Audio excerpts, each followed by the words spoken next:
lendo a história e as cartas de Pedro. Vamos continuar agora aprendendo um pouco mais sobre este homem, o primeiro discípulo chamado por Jesus, Pedro, sobre a sua história, como foi a sua história ao lado de Jesus durante os 3 anos do seu ministério, depois, quando ele se converte, após a morte e ressurreição de Jesus, e as suas cartas que ele escreve e está no Novo Testamento. Hoje eu quero estar enfatizando sobre a liderança, o líder natural que Pedro era. Então, sobre o que é liderança. O líder Pedro. Primeiro, o que é o líder?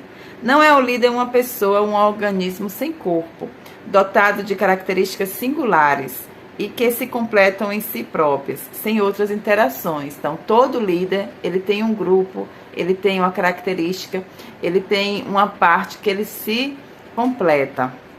O líder o é em relação a uma função de um grupo. Então, todo líder tem um grupo que faz parte. Sem grupo, não há líder. Ele só existe face à sua relação funcional com o grupo. O que é o líder informal? É o líder natural. É o líder espontâneo. É o líder que não é o chefe nomeado.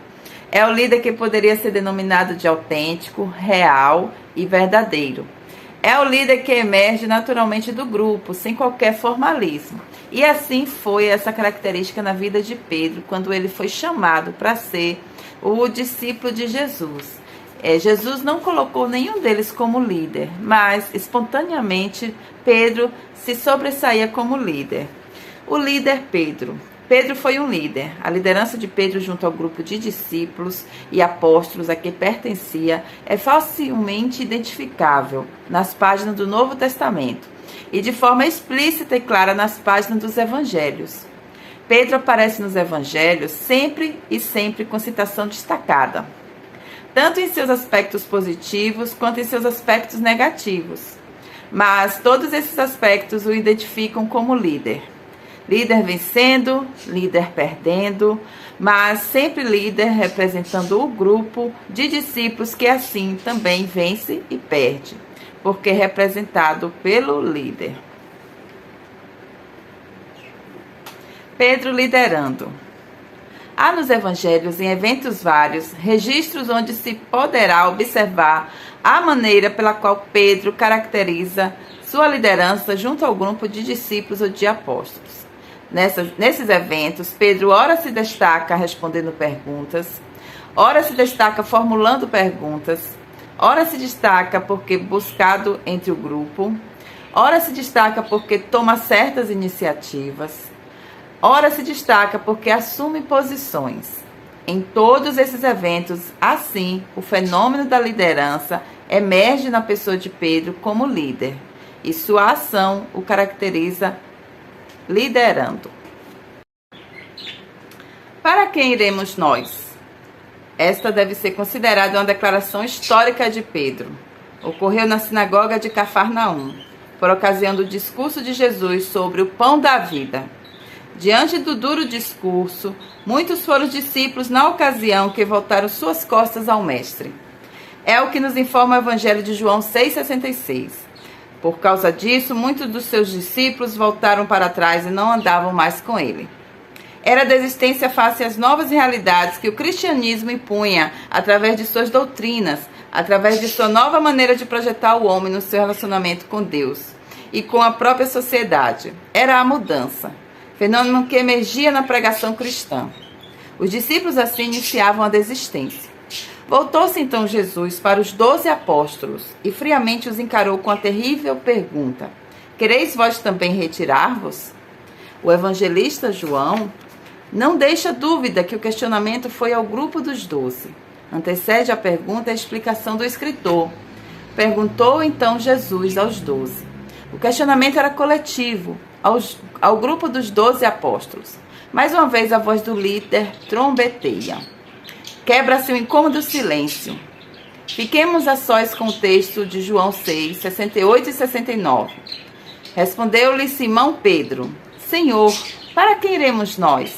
Tu tens as palavras da vida eterna, e nós já temos crido e bem sabemos que tu és o Santo de Deus. Vale ressaltar a consciência da liderança informal que Pedro exercia no momento. O analista não pode deixar de realçar as palavras que caracterizaram essa liderança no texto acima citado.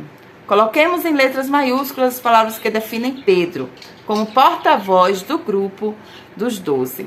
Senhor, para quem iremos nós? Tu tens as palavras da vida eterna, e nós já temos crido, e bem sabemos que Tu és o Santo de Deus. Tu és o Cristo, o Filho do Deus vivo. Esta é outra declaração histórica de Pedro. Sua importância extravasa o pequeno destaque como colocada neste capítulo. Sobre ela, há adiante considerações especiais sobre seu conteúdo, sobre sua forma, sobre suas condições. Merece meditação muito especial. Aqui somente deve ser colocada esta declaração como mais uma manifestação da liderança de Pedro no grupo dos seguidores de Jesus. Trata-se de uma resposta a Jesus. Resposta a uma pergunta que não foi endereçada somente a Simão Pedro. Foi dirigida a todos os que, caminhando com o mestre, ouviam-lhe as palavras e os questionamentos. Após indagar de todos, quem dizem os homens ser o Filho do Homem, e obter várias percepções de sua pessoa, o mestre, certamente insatisfeito com a projeção de sua pessoa junto aos homens da sociedade que o cercava, arrancou dentro de si a contundente indagação: mas vós, quem dizeis que eu sou? Já havia, parece, certo constrangimento da parte do mestre com relação às informações sobre as percepções do povo. O momento não cabia mais para ouvir o que entendiam de sua pessoa, aqueles que longe de seus ensinamentos estavam. O momento era de todo próprio para um questionamento cara a cara aos seus mais próximos seguidores. E a pergunta ecoou exigente, profunda, oportuna, clara, a queima-roupa. Mas a vós, que dizeis que eu sou? Todo o grupo foi questionado. E todo o grupo silenciou, menos um. E este um falou pelo grupo como líder que era. Diz o texto: respondeu-lhe Simão Pedro: Tu és o Cristo, o Filho do Deus vivo. Está em Mateus 6, versículo 6. Pedro é então elogiado pelo Senhor Jesus, que aborda a temática da mudança de seu nome. Chama-o de bem-aventurado, destaca-o do grupo como líder. A liderança tem seu preço, e preço bem alto.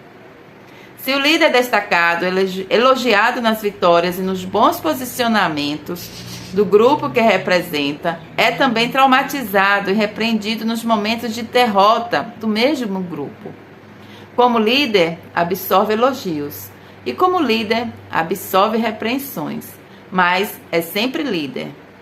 Isto foi o que ocorreu. Pedro conduziu Jesus a um lugar à parte e começou a repreendê-lo. Marcos 8,32 diz: em um esforço pessoal para que Jesus fosse convencido a não entregar-se à morte vicária, na consumação do plano da salvação do homem.